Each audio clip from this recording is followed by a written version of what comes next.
Case 1. Friends, Tools, and Broken Trust. Narrator. Our first case is not just about money, but about trust, and how quickly friendships can fall apart when business gets mixed in. This is the story of Gail Blahanus versus Nanette and Fred Williams. Narrator. Gail and Nanette were close friends. In fact, Gail was Nanette's maid of honor at her wedding. But now, they stand on opposite sides of Judge Judy's courtroom, fighting over a set of tools that once belonged to Gail's late husband. Gail explains that after her husband passed away, she sold Fred, Nanette's husband, a collection of tools. The price, $1,200, but there was no upfront payment. Gail trusted her friends to pay her back in time. Narrator. But 2 years later, Gail had never seen a single dime. She said Fred avoided her, made excuses, and claimed the tools were his to keep. Gail testifies. He promised to pay me. I waited and waited, but the money never came. Fred responds. I gave most of the tools back to her. The only ones I kept were a table saw and a miter saw, and I kept them because I did some work at her house. I considered it fair trade. Narrator. Fred argued that his labor, some household repairs he claimed to have done for Gail, counted toward the debt. But Gail insisted that wasn't the deal. She had sold him the tools, not traded them for handyman services. Gail. That's not what we agreed. He bought the tools. He owes me the money. Narrator. Judge Judy wasted no time cutting through the excuses. She pointed out the obvious flaw in Fred's story. Judge Judy, you bought the tools. You didn't pay her. She is not a partner in your misfortune of not getting your bonus check. Narrator. Fred tried to argue that the tools weren't worth the full $100 to $200 anymore. They were used, old, and not in perfect condition.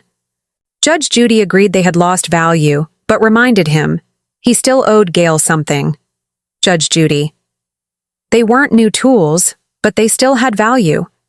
And the bottom line is, you never paid her. Narrator. In the end, Judge Judy ruled in Gail's favor, awarding her $400. Not the full $200 she originally wanted, but enough to acknowledge that Fred had taken advantage of her trust. Judgment. $400 awarded to Gail. Narrator. The friendship that once seemed so strong had been shattered. For Gail, it was never just about the tools. It was about betrayal. Case 2. The lemon car. That broke a friendship. Narrator. Our second case involves another broken friendship, this time over a car that one side calls a deal and the other calls a lemon. This is Marcus Bunch versus Jennifer Olson. Narrator. Marcus and Jennifer had been friends for years, but when Marcus decided to sell his car, a 1980 Volkswagen Cabriolet, to Jennifer for $3,000, everything fell apart. Marcus testifies, I told her the car was sold as is. She knew it. She even signed the agreement, but she never made a single payment. Narrator. Jennifer admitted she signed the contract, but she claimed the car was unsafe.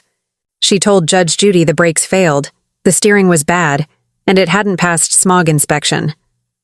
In her words, Marcus sold her a lemon. Jennifer testifies, I couldn't even drive it safely. He knew it had problems. He took advantage of me. Narrator. But Judge Judy wasn't convinced. She pointed out that Jennifer not only kept the car, but also drove it for weeks. She even admitted to trying to resell it to someone else. That, Judy said, was the key. Judge Judy. You can't keep the car, drive it, and then say you don't owe him money. If you didn't want it, you should have brought it back. But you didn't. You kept it. Narrator. Jennifer tried to argue that Marcus had promised to fix the problems. But Judge Judy reminded her of the contract. It said the car was sold as is. Judge Judy. If it wasn't safe, you never should have driven it. And if you thought he misled you, the proper thing to do was to sue him and return the car. You don't get to keep both the car and the money. Narrator. Marcus had been patient, but after months of excuses, he wanted what was his, the $3,000. Judge Judy agreed. Judgment. $3,000 awarded to Marcus. Narrator. In the end, the ruling was clear. Jennifer owed Marcus the money. For Judge Judy, It was a simple matter of fairness. A deal is a deal. For Marcus and Jennifer, though, the friendship was over.